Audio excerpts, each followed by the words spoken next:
And Brandon, let's move on. The next team we are looking at is the Nebraska Cornhuskers. And earlier this year, when did this video get posted by us? It was uploaded on May 12th. So early May, we put out a video about Nebraska and Scott Frost. You were not on that video, by the way. That was one I can't remember what you were doing, but you weren't on it. Sean filled in for you. Was that one of my many suspensions? It could have been. It could have been your first suspension of the year. But the question that we asked then, and it'll be the first question I open up now, which, by the way, since May 12th, this video that I'm looking at has 5,908 views. So I'm expecting this preview on YouTube to get more than that. I'm expecting Cornhusker fans just to flood in to this video. But the first question I want to ask you when it comes to Nebraska is the same one we asked many moons ago. Can Scott Frost turn around Nebraska football this season? No. All right. Not this season. And you want to know why I say that? Why? Because I would love for you to tell me why. I hate when you go, no. And then you just leave the pause for our audio listeners. No. Like, and it's because of this exact quote that Frost said. Mm-hmm.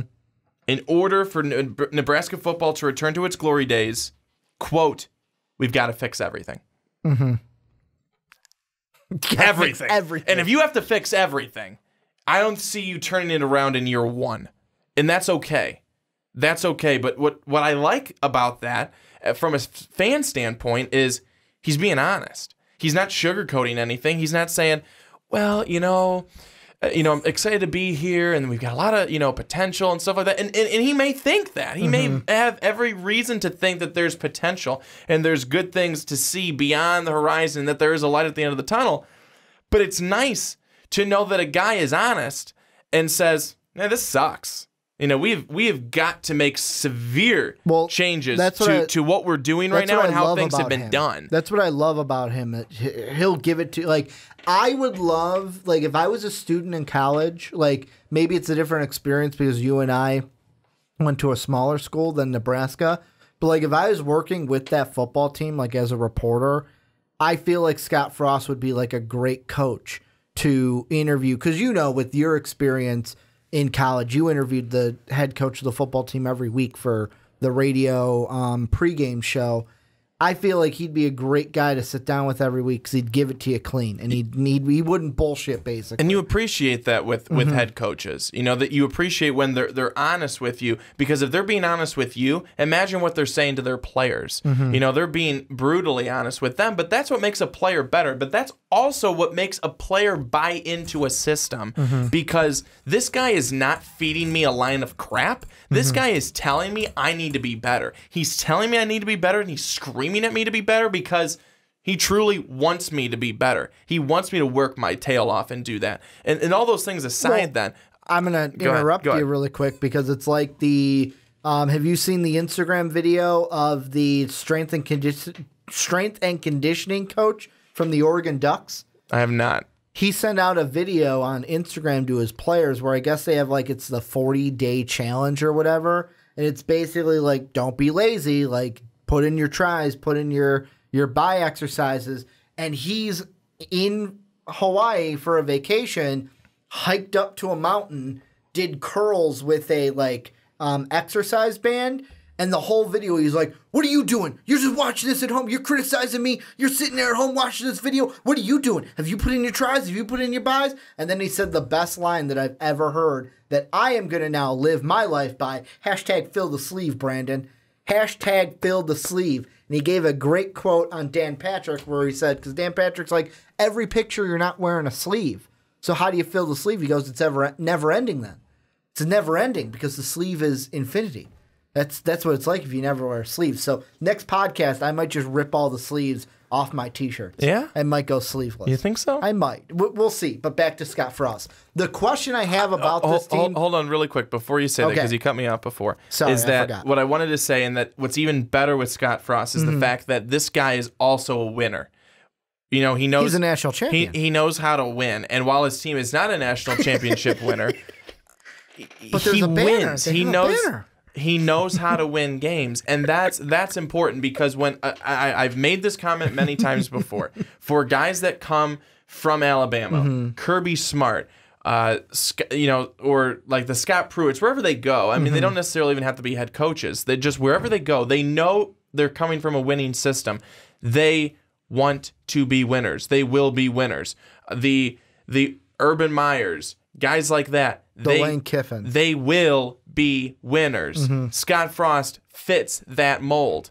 He is a winner, and he will win. And guys will really, I think, be attracted to that and go to that because they want to win too. And if they believe that a guy is, coming from a winning system, has put together winning teams, has been able to do it, clearly has seen success, guys will gravitate to that. And I think that this Nebraska Cornhusker team he's not going to turn it around this year. Not in 1 year. It's not going to happen. But look for next year. And I think that we're going to see, especially if they start a true freshman at quarterback this year. Oh, they are. See what he does. It's either a redshirt freshman or a true freshman.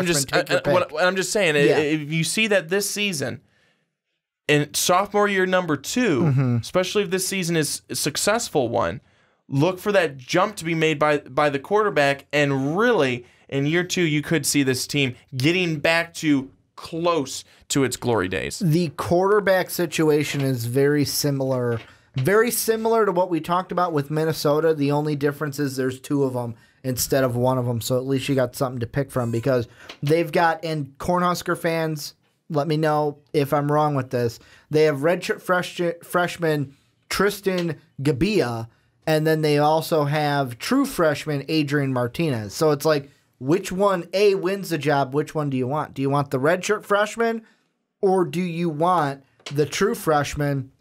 Neither one screams confidence for me. And that's a reason why, kind of rethinking what I said in the Minnesota preview, where I was like, oh, yeah, I don't think Minnesota will beat them. I still don't think Minnesota will beat the Cornhuskers, but it's closer than I probably made it seem in that last segment. And the 2 questions that I have is, 1, quarterback, and then defense. This is another year where, they put down players that are 5th-year starters on this team. This is now their 3rd defensive coordinator. Another new defensive coordinator for this team. So to me, it's inexperience at quarterback, and then what's this defense going to look like with another new coordinator for this Husker team? Well, I think that it can't be any worse than what they have had, because let's see. Talking about the defense? Yeah. 436 yards per game and 36 points per game. That's it. That's what the defense gave up. No wonder they're not winning games. I mean, the offense, which has some really solid pieces at running back and wide receiver, they don't have a chance. They don't have a chance because no matter what they're putting up, there's the team on the other side that's putting up even more points. I was going to say that since October 7th last year, so they start off 3-2 last year.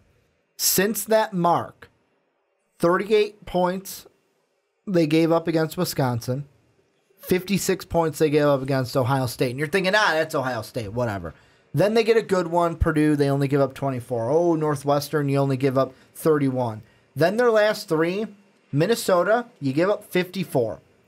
Penn State, you give up 56. Yeah, you scored 44, but you gave up 56.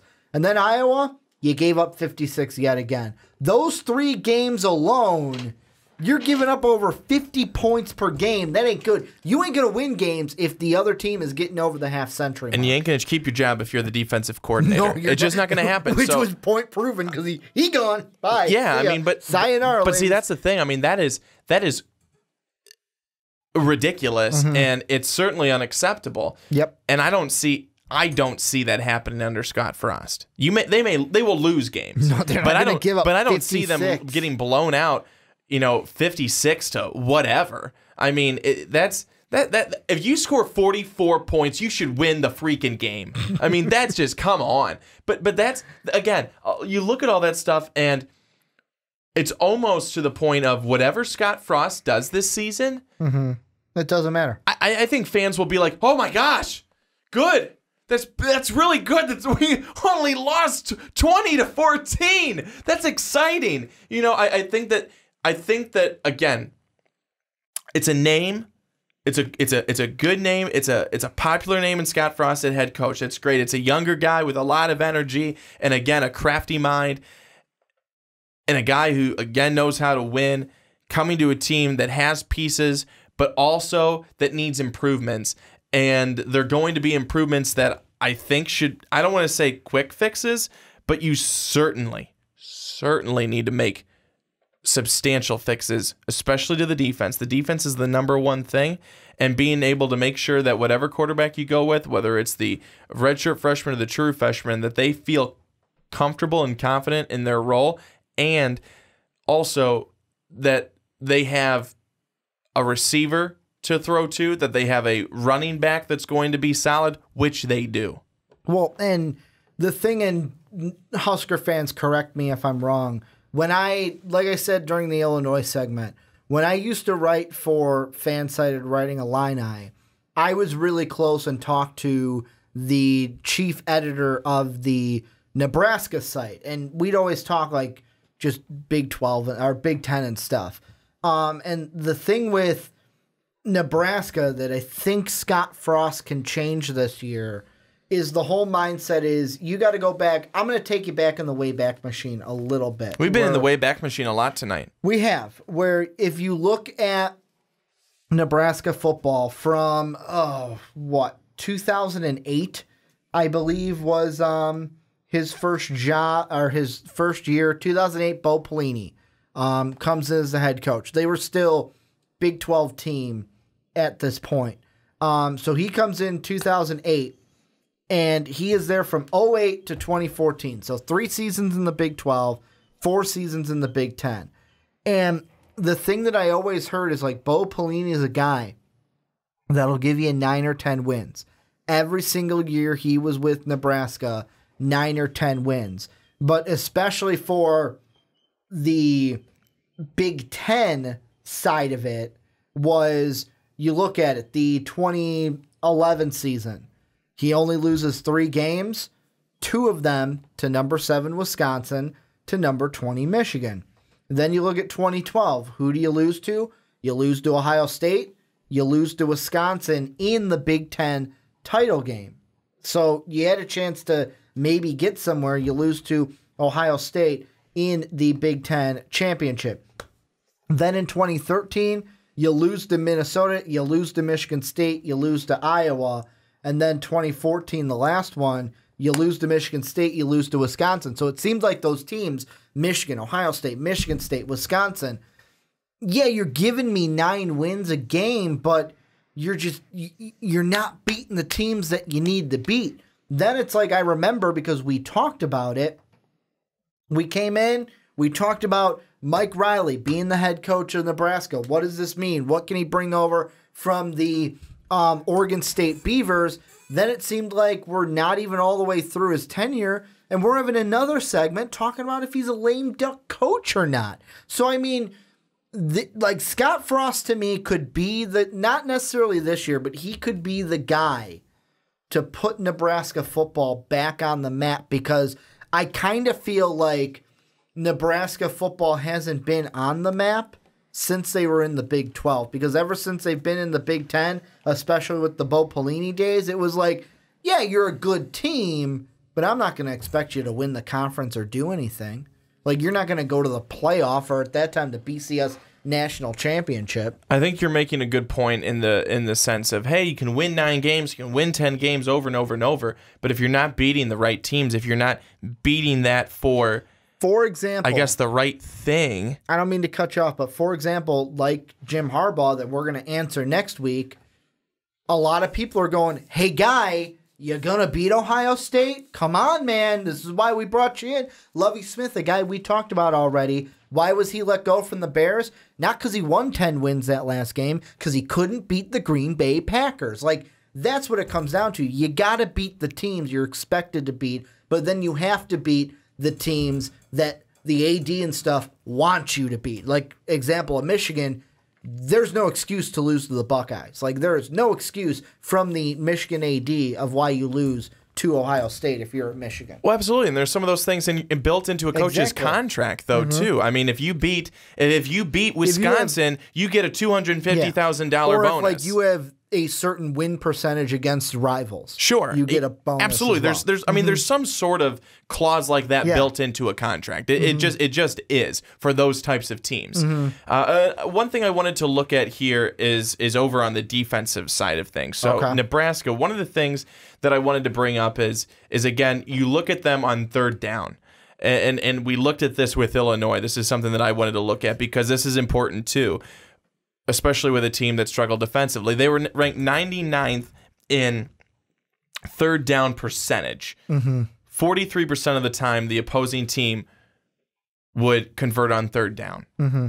That's, again, too high of a percentage. You're letting too many teams get you on the most critical down, third down, and continue their drives. And on many of those, you were giving up a lot of third downs in those 56-pointers that you were giving up. Another thing that I found to be interesting was Nebraska in the red zone, ranked 102nd in red zone defense. They gave up 50 red zone scores.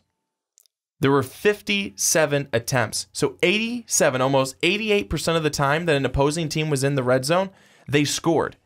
41 of the 50 times, they scored a touchdown. So you're looking at a defense that continuously was allowing teams to score once they got into the red zone. They only held them to 9 field goals, but they continued to score every time. They didn't have that defense that would get those big stops or, you just held them to a field goal. They were letting teams consistently score on them, get into the red zone, and then consistently score on them. So that's, again, something that needs to change, and it's going to come with a new look defense, a new look coordinator, and a new head coach at the top. That's going to be really important. But those are just a couple of the things that when looking at it, okay, that's why they struggled, because they were bad on third down and they were bad in the red zone. And that's by looking at the schedule, because like another thing with Scott Frost that fans might look at is, look at his time at Central Florida in 2 years.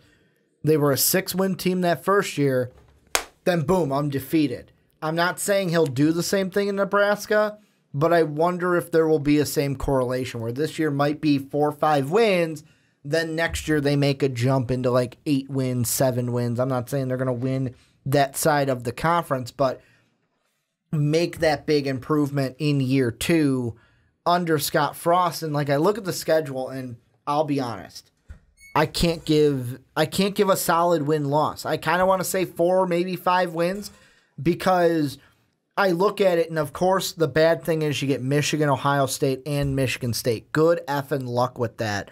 But then on top of it, like, you get the other 3 games of Purdue, Wisconsin, Northwestern. That could be 6 losses right there. Then in the other 6 games, Akron and Troy you should beat.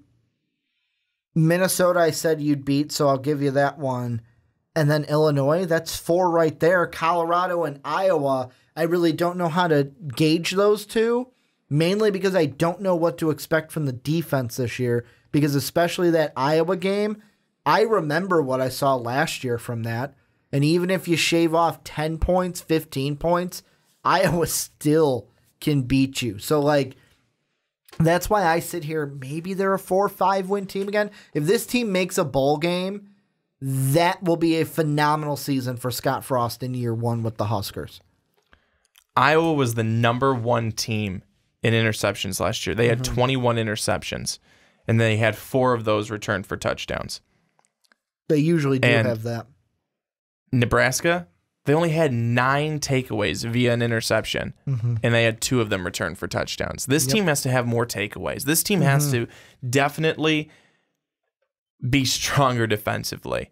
You have got to believe that they'll go from giving up 36 points a year ago and drop that significantly, and 400 and however many yards per game as well, that's going to plummet and go down significantly with a new head coach and a very knowledgeable and talented head coach at the helm. We're looking at a Nebraska team that should certainly, I don't want to say will, I'll say should certainly show improvements this season, and that will give a lot of people hope for year 2. Any final thoughts you got about Nebraska? With me, my final thoughts are just 4 or 5 win team, and if you get 6 wins, that's a win for Scott Frost in year 1. What's your final thought on the Huskers for 2018? I think Nebraska's, like you mentioned with the schedule, they're going to have still a tough schedule moving forward, but it'll be interesting to see what these guys can do in year 1 under Scott Frost, where they come, what are the changes that we're going to see? How significant are the changes going to be defensively? What are some things that they can do better? Where are some areas that you're going to see? Because he said they need to change everything. In year 1, what are going to be the big areas that you could clearly tell he focused on the most? And that'll be really interesting as you move into year 2. Well, this is where you guys come in. Let us know what you think down below in that comment section. What do you expect from Scott Frost in year 1? What are the big question marks for this team, and how do you think this team will perform this upcoming season? Let us know what you think down below in that comment section.